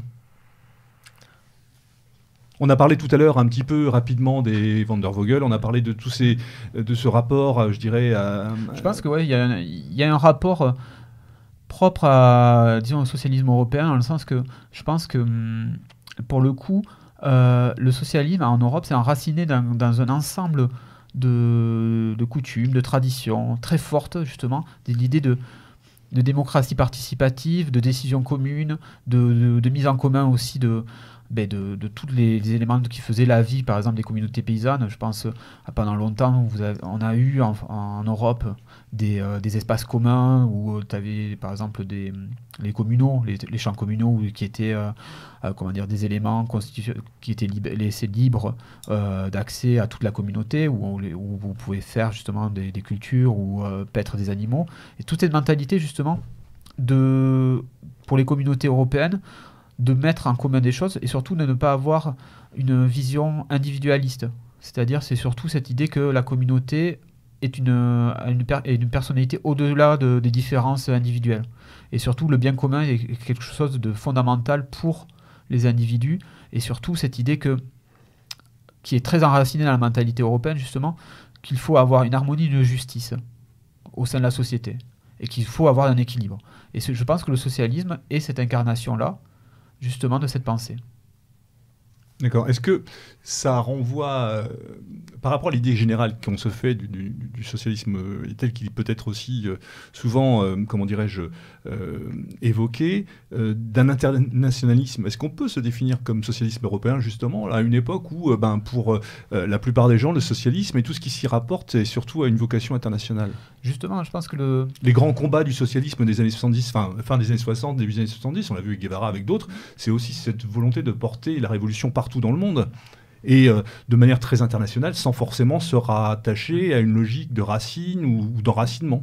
Justement, il faut éviter justement de tomber des fois dans le tiers-mondisme, comme ce qui a été reproché justement à certains courants socialistes enracinés européens. C'est-à-dire qu'il y a une solidarité naturelle entre les différentes luttes à l'heure actuelle de libération nationale dans le monde. Et la lutte que nous menons à l'heure actuelle en Europe a un sens dans un ensemble global de luttes que tu peux avoir, par exemple, en Afrique. On a fait une brochure justement sur cette question-là, ou par exemple en Amérique du Sud. Et les mêmes, disons, démarches apparaissent localement, c'est-à-dire lutte de libération nationale, couplée justement à des luttes sociales. Et donc, je pense qu'on doit avoir une vision assez large, sans justement se perdre, disons, dans l'internationalisme stérile ou de slogans. C'est-à-dire être solidaire, c'est bien, mais solidaire avec quoi et comment surtout. Mais surtout poser l'idée que le combat que nous menons aujourd'hui en Europe est le même qui est mené ailleurs, et que, j'espère, si nous arrivons tous à gagner, un autre monde sera possible, et surtout que les rapports dans un contexte où justement chaque peuple et chaque ère de civilisation reviendrait sur des modèles plus sains que la mondialisation actuelle, permettrait justement un équilibre au sein de notre planète, et surtout permettrait aussi de résoudre certains problèmes qui sont liés justement à la mondialisation. Je pense par exemple à la question migratoire, de façon justement concrète et pour une fois pas fantasmagorique. Alors oui, Marie. Oui, disons qu'il faut prendre en compte l'identité, les spécificités de chaque peuple, parce qu'on ne peut pas bâtir sur du vide, donc c'est pour ça qu'on ne peut pas importer, que tous les modèles ne s'importent pas. Et comme disait Louis-Alexandre, le tiers-mondisme par exemple, il faut sortir de cette logique-là, parce qu'il faut prendre en compte les habitudes culturelles de chacun pour arriver à créer des luttes qui a un sens et qui permettent de sortir de la mondialisation. Là aussi, il y a un gros travail de pédagogie, de formation pour arriver à s'affranchir de ces images toutes faites et de ces constats qu'on peut faire ensemble. Oui, Louis-Alexandre ? Non, juste, alors, on pourrait évoquer avec Marie, justement, donc, moi j'y tenais parce que voilà, il y a quelque chose de très intéressant aussi autour de la revue, autour des éditions des livres noirs, donc deux brochures. Vous aimez à revendiquer ce terme de brochure, vous nous expliquerez pourquoi. Alors dans l'ordre, je crois que le premier c'était celui de David Lépée, ce Socialisme asiatique, l'Orient est-il toujours rouge, que nous avons reçu, que Jean-Louis a reçu récemment. David Lépée que nous saluons, qui est un ami bien sûr, et plus récemment donc l'ouvrage, la brochure de Dany Colin, Europe, Afrique, ça fait suite à notre propos à l'instant, même combat contre le mondialisme. ces brochures, alors j'imagine, vous allez nous en parler, est-ce qu'il y a des choses qui sont annoncées? Est-ce que vous avez des projets? Est-ce que véritablement les livres noirs vont être une émanation maison d'édition de l'OSRE et de Rébellion? Comment est-ce qu'on peut expliquer ça ou le faire comprendre à nos auditeurs? Oui, disons que les éditions des livres noirs ont été fondées dans le but d'apporter du matériel pour nos militants, dans le but de les former intellectuellement, parce que souvent, nous avons constaté que le souci, si l'on peut dire, de la format revue, c'est que quelquefois nous sommes limités au niveau des articles. On ne peut pas se permettre d'écrire sur des centaines et des centaines, même des dizaines et des dizaines de pages. Et le fait de sortir des brochures, ça permet de creuser des sujets en profondeur. Comme là, les deux que nous avons sortis sur l'Orient de David Lépée, Afrique-Europe de Dany Colin. Et cela permet d'apporter du matériel pour nos militants, en fait, parce qu'aujourd'hui, nous sommes sur un combat d'idées, un combat idéologique. Et les éditions des livres noirs permettent de nous former sur certains sujets en profondeur pour avoir les armes pour se défendre et pour militer. Ok, oui. Donc, justement, on va développer justement dans les prochains mois de nouvelles sorties qui devraient être justement sur des sujets plus directement liés à l'Europe. Parce que justement, on voulait, avec les livres noirs, présenter des sujets qui n'étaient pas traités de façon, disons, approfondie et surtout de façon sérieuse. Parce que souvent, c'est par exemple la Corée du Nord ou les liens avec l'Afrique sont souvent traités de façon un peu, comment dire, avec des idées reçues, avec beaucoup de fantasmagorie. Et on voulait mettre l'accent justement sur des brochures qui permettent d'approfondir un sujet, de nuancer certains points de vue et surtout de donner au lecteur la possibilité de se faire un avis de façon assez complète sur un sujet et surtout de façon, je pense, concrète, dans le sens que les auteurs de ces brochures ont vécu dans les pays qui ont été évoqués, ont connu ces expériences de près et donc ils pouvaient donner un témoignage pour le coup pour l'Afrique ou pour l'Asie de façon directe et surtout qui n'était pas forcément lié aux médias occidentaux ou par exemple à la propagande qu'on peut trouver dans la plupart des publications ou livres sur les sujets évoqués. Donc cette question-là était fondamentale pour nous, d'ouvrir l'esprit et surtout d'ouvrir les horizons de nos lecteurs. Et dans les prochains mois, il y a 2 sorties qui sont prévues d'ailleurs. Bon, je ne vais pas vous spoiler sur ça, mais en gros, il y aura un accent mis sur la question européenne, justement, dans ces divers aspects. En sachant aussi que dans les livres noirs, on pourra publier aussi des auteurs qui n'ont pas forcément qui ne sont pas forcément 100% sur nos positions, mais qui apportent à chaque fois un éclairage qui est pour nous pertinent. D'accord. Donc on sera toujours sous la forme de brochures, sur le même principe. Pour l'instant. Les livres noirs n'ont pas vocation à être une maison d'édition de romans ou de choses comme ça Non, mais disons que les livres noirs n'ont pas vocation d'être une maison d'édition classique, dans le sens que on pourra peut-être un jour évoquer le passage justement des publications plus épaisses, vraiment en format livre.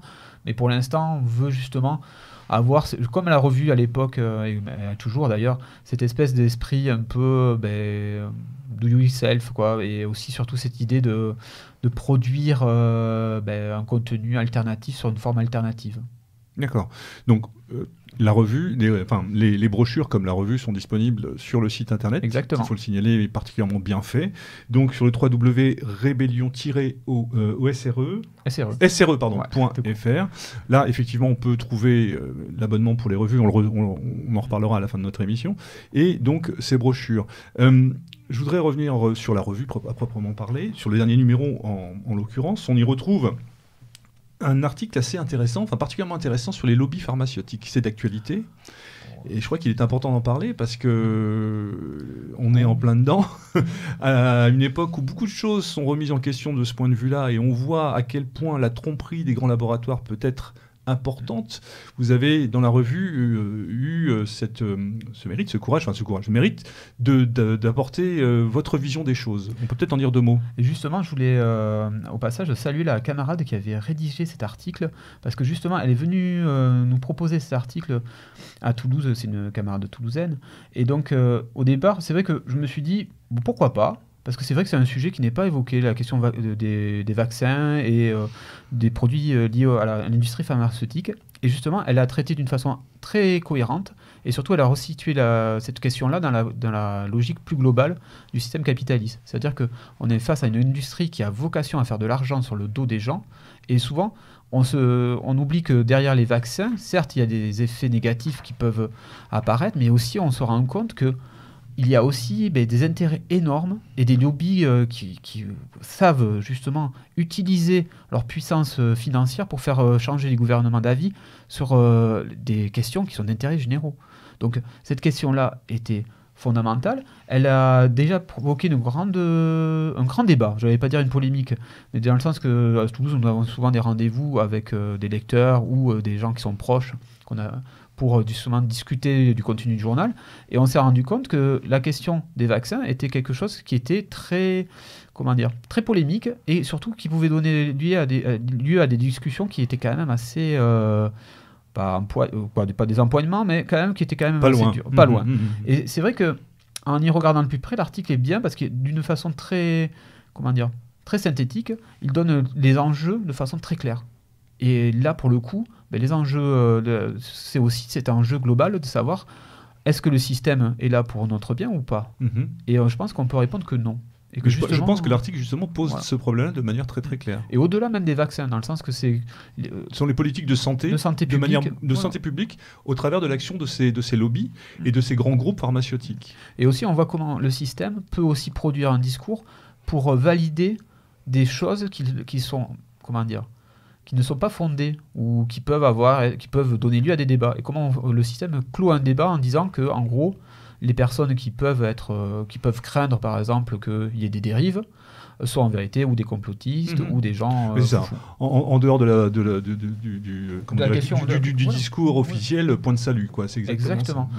Et c'est vrai que c'est fascinant de voir comment un sujet peut donner lieu justement à, je dirais pas un endoctrinement, mais au moins une lobotomisation des esprits. Lobotomisation ou vraiment un contrôle par le discours officiel de ce qu'on doit avoir comme avis juste par rapport à cette question-là. Et bon, après, ça s'applique certes au vaccin, mais à d'autres sujets encore plus sensibles.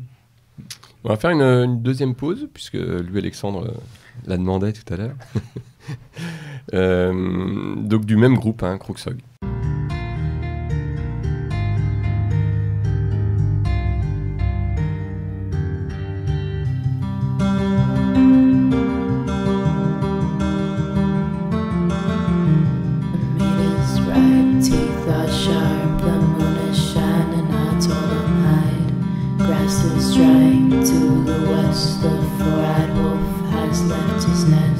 You were then, but I am now.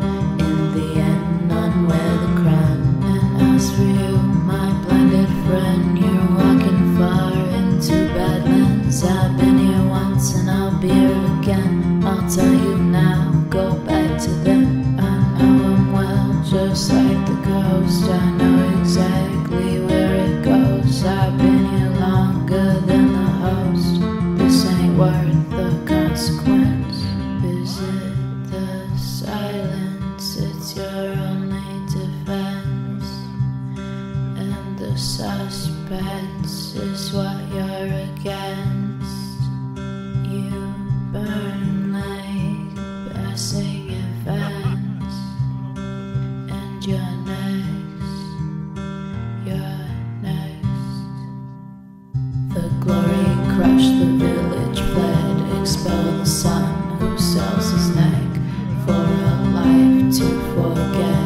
Bien, de retour sur Méridien Zéro, pour évoquer ensemble, avec nos camarades de la revue du Rébellion, notamment le dernier numéro, mais également de manière plus générale, on l'a vu, la pensée politique qui anime l'engagement de l'équipe de Rébellion, tout simplement, je cherche mes mots, et de l'OSRE.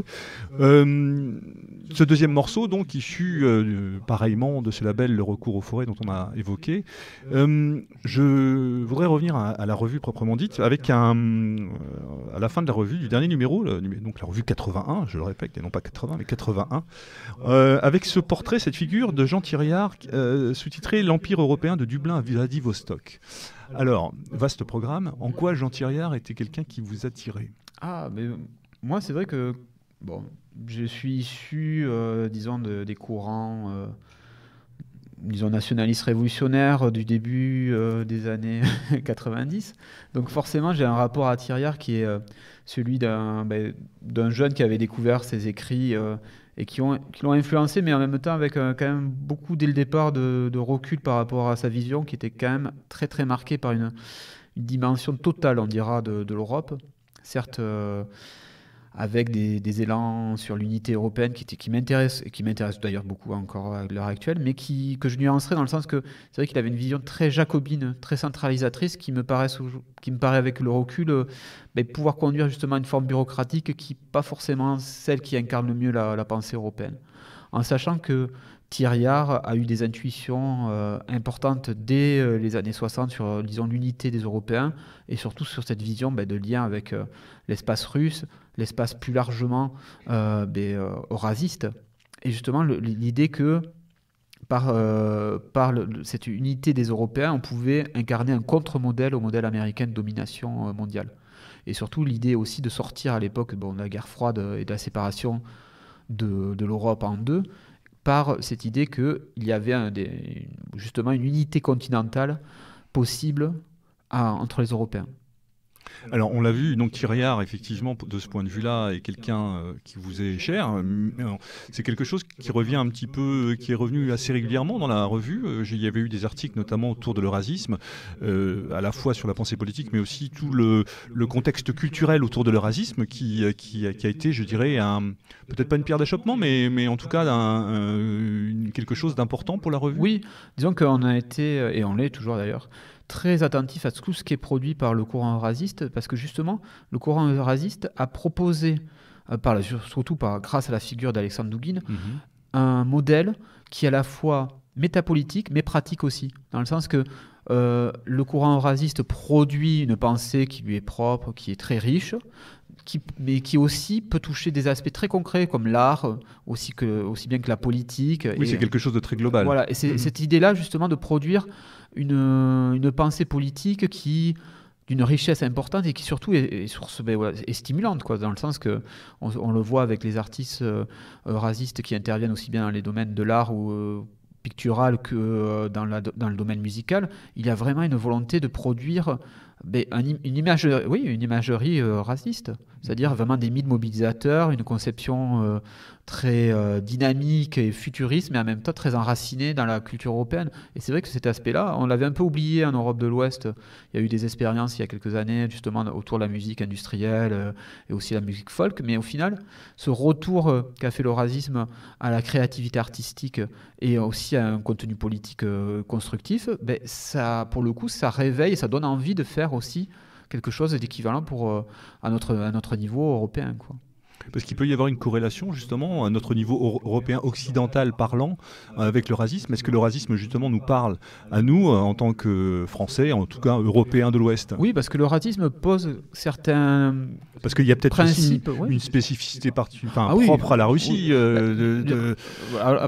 d'identité, de culture, de choses comme ça, qui ne nous parlent pas à nous, de manière très lointaine. Oui, non, sincèrement, je pense que c'est un faux débat qui a eu lieu il y a quelques années par rapport à ça. Est-ce que la Russie est européenne ou pas ? La Russie a une partie européenne très forte, mais c'est surtout que par rapport à sa construction, c'est surtout l'idée d'un empire. Donc forcément, cette idée impériale est pour le coup un ciment fort pour l'unité de diverses cultures et dont cette tradition impériale a été transmise à l'eurasisme justement dans les aspects les plus intéressants, dans le sens que justement ils essayaient de faire vivre des structures différentes, des cultures différentes dans un même cadre de façon harmonieuse. Et donc certes c'est un modèle idéalisé, on peut pas... On est d'accord, mais ça, oui, on n'a pas encore vu l'application que pourrait avoir vraiment l'eurasisme au point de vue social et surtout géopolitique. Disons plutôt, on voit quand même plus l'application sociale, géopolitique de l'eurasisme que sa version sociale, mais dans le sens que certains éléments des positionnements eurasistes sont repris par la Russie actuelle pour justement mettre en avant l'idée d'un monde multipolaire, qui est un des fondements de la pensée eurasiste. Mais on peut se dire que justement, comme on disait précédemment par rapport aux influences que peuvent avoir des expériences extérieures à l'Europe sur notre définition de notre propre programme pour notre continent, l'eurasisme apporte justement ces éléments parce qu'il y a justement des soucis communs par rapport à l'idée justement de communauté, comment on peut articuler les libertés locales avec une idée plus large, impériale, justement de puissance qui permettent justement de garantir justement aux communautés de leur indépendance et aussi qui garantissent le fait qu'il n'y ait pas de puissance étrangère qui interviennent dans la zone de civilisation que l'on décide de défendre. Ça, c'est pas propre à l'eurasisme, mais justement, est-ce qu'il n'y a pas un paradoxe justement avec l'eurasisme, nous qui pouvons revendiquer une rupture, une volonté de maintenir d'un point de vue civilisationnel, cette rupture entre l'Est et l'Ouest, de manière à affirmer ce que d'aucuns à une époque ont appelé une forme de troisième voie. Le terme n'est peut-être pas très juste, mais en tout cas, il avait été utilisé comme tel à l'époque.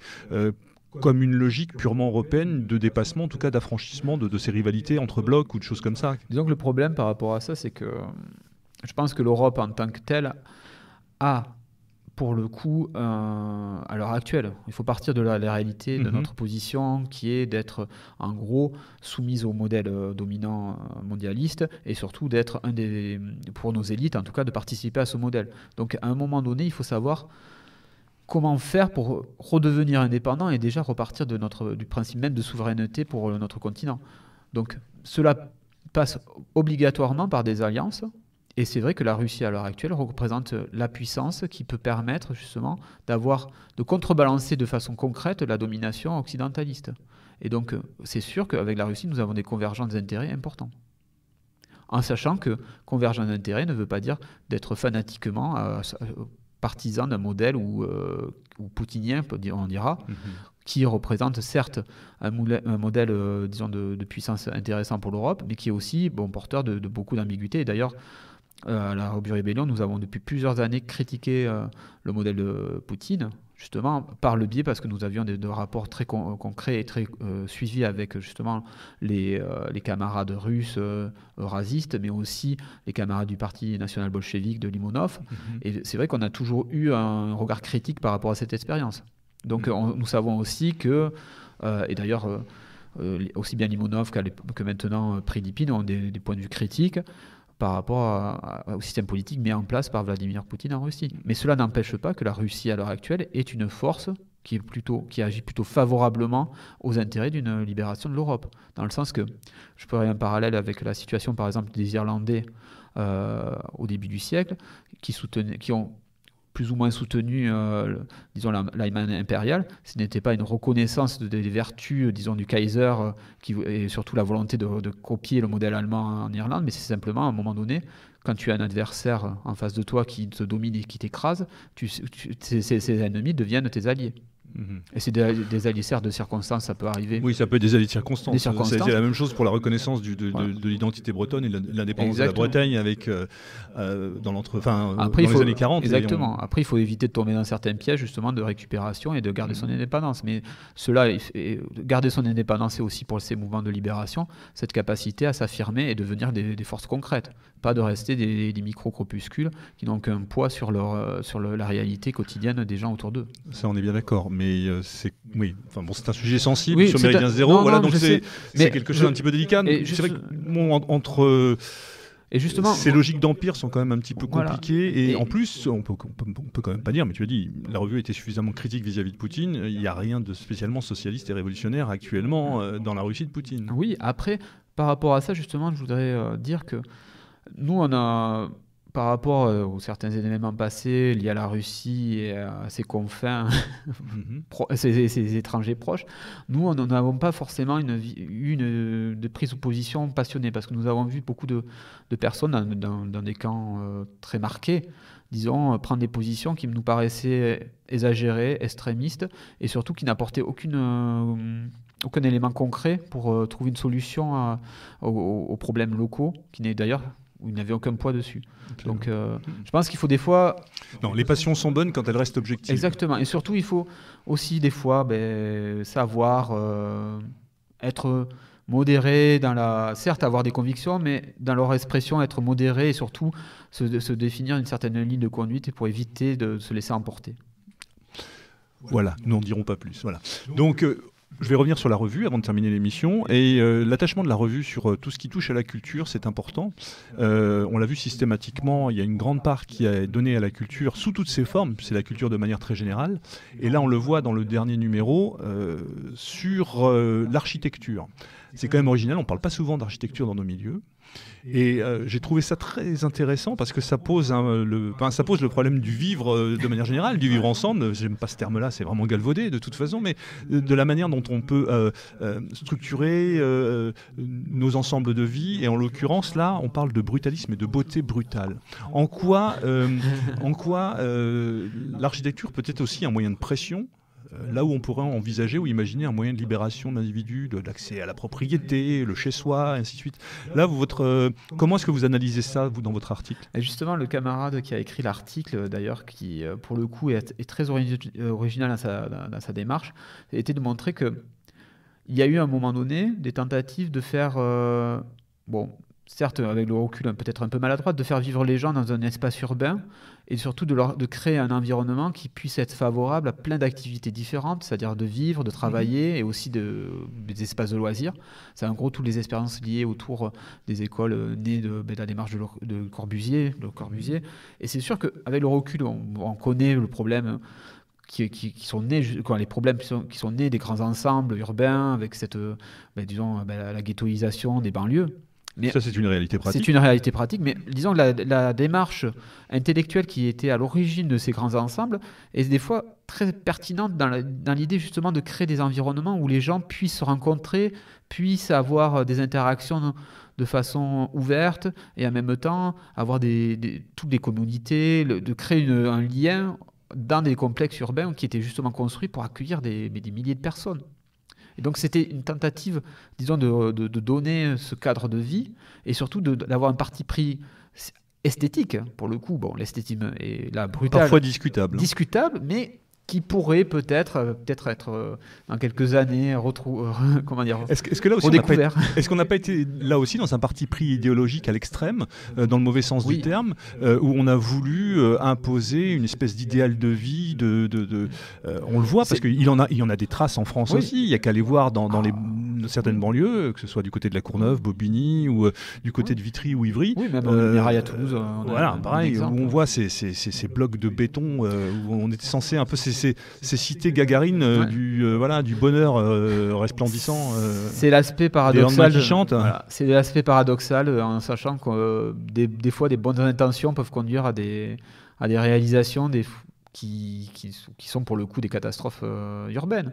Après, cette démarche justement a été liée aussi à un contexte d'une époque d'un développement économique sans précédent pour l'Europe, et c'est vrai qu'à un moment donné aussi, il y a eu cette volonté d'expérimenter.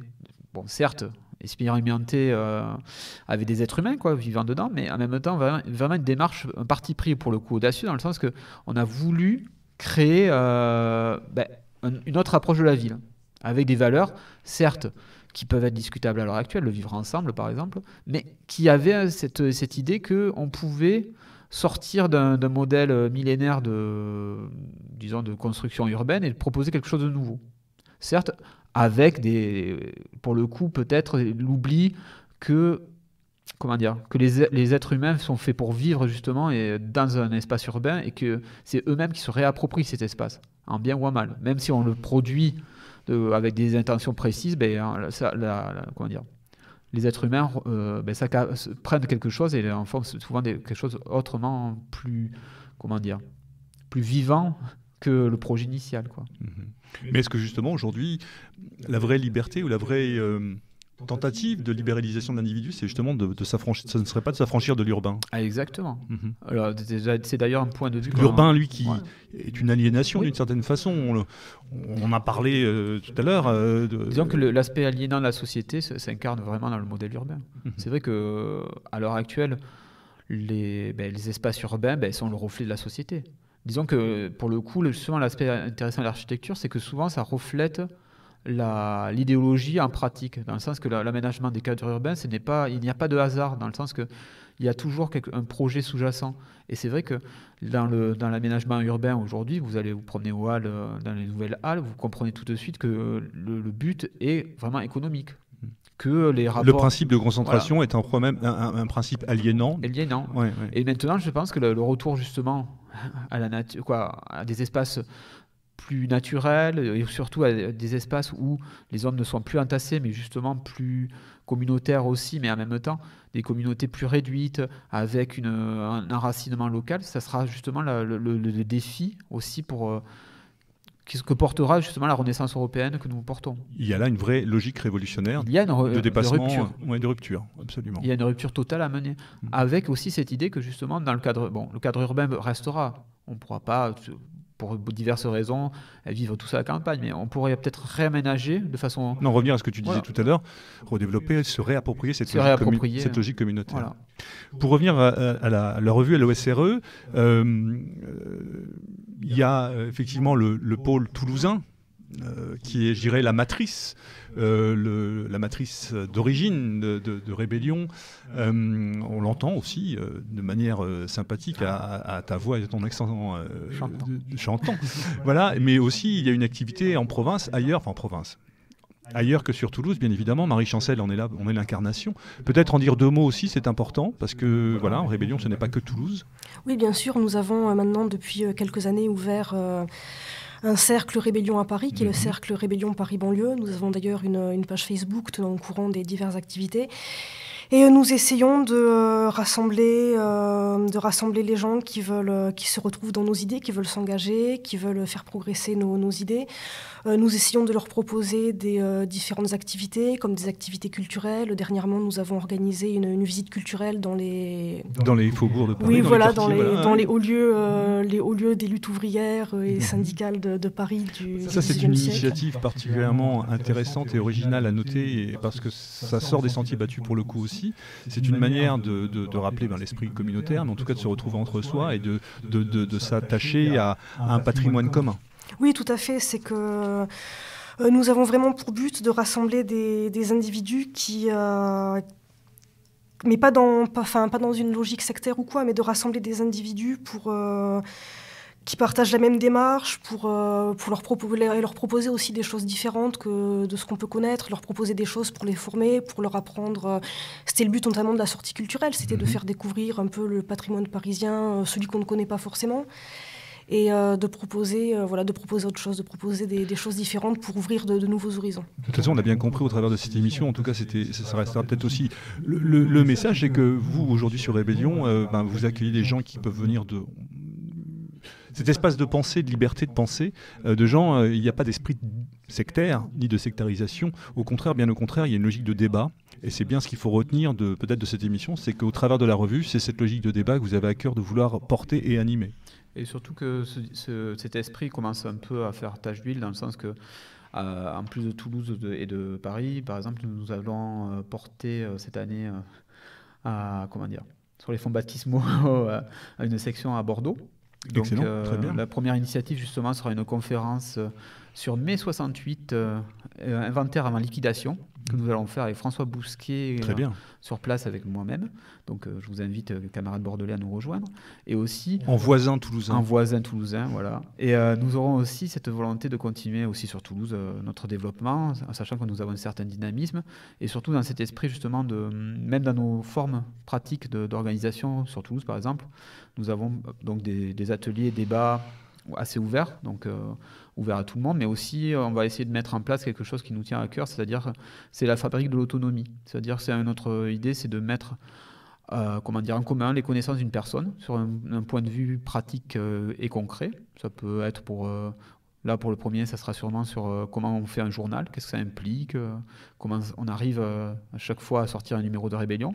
Mais le prochain pourrait être aussi sur des éléments de survie pratique en montagne, et ainsi de suite, mais de façon très pédagogique et surtout ouverte à tout le monde, dans le sens pour montrer que tout le monde peut faire quelque chose pour la cause, et faire surtout des choses concrètes sans en avoir forcément de connaissances très approfondies, mais que beaucoup de choses qu'on n'en fait pas, au final, on est tout à fait capable de les faire, mais simplement il faut avoir la volonté de le faire et aussi avoir quelques éléments techniques.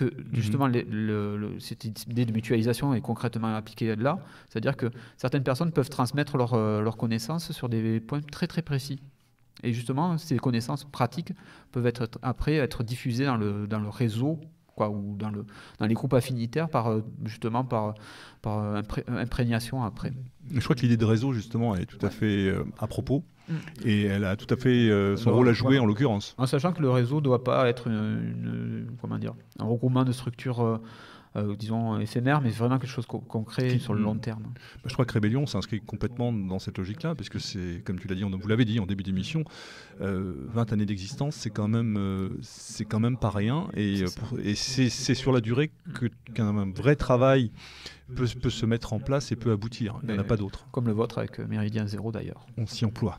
Voilà, il me reste à vous remercier pour votre visite et ce moment passionnant de discussion et de présentation donc, de l'OSRE et de la revue Rébellion et également des éditions du Livre Noir. Alors, moi, je voudrais juste rappeler quelques petites choses pour pouvoir vous contacter.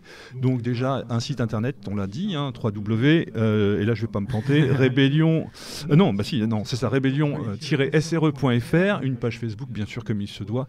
Également un compte Twitter, c'est important parce que ça fait partie aussi des moyens, voilà, et non pas des fins, mais des moyens. Donc la revue Rébellion, tout attaché, je crois que c'est ça, un compte Twitter, il me semble bien. Et puis le site internet qui se suffit donc à lui-même, je dirais, puisque vous y retrouvez l'essentiel des articles, pas forcément détaillés, mais des références et des activités qui sont liées à la revue et au mouvement. En sachant que sur le site internet aussi, on met beaucoup depuis quelques années là d'ailleurs, on a développé des petits billets plus courts que des articles ou des recensions de livres ou des questions d'actualité. En sachant qu'on veut c'est plutôt un travail plus lié à Internet, c'est-à-dire des textes plus courts et donc je pense pédagogiques des fois. Oui, mais je pense que c'est devenu nécessaire ce genre de choses. Pédagogique. Ça complète, voilà. C'est ce que fait également la revue Éléments avec son blog Éléments. Ce que font d'autres, notamment avec la revue, par exemple, chez les écolos sur Limite. On n'a pas parlé d'écologie, mais ça sera peut-être l'occasion de revenir. C'est vrai que c'est important, mais on ne peut pas parler de tout non plus. En tout cas, il me reste à vous remercier de votre passage sur Méridien Zéro. Vous êtes les bienvenus, vous revenez quand vous voulez. Nous, on a toujours à cœur de discuter avec vous. Rébellion est une revue importante et vos travaux sont nécessaires pour justement faire progresser les idées et cet attachement à cette idée européenne et ce socialisme européen. Voilà, je crois que tout est dit. Un grand merci à vous. Merci. Et comme il est coutume de dire plus que jamais, à l'abordage, pas de quartier. Salut à tous, merci.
Thank you.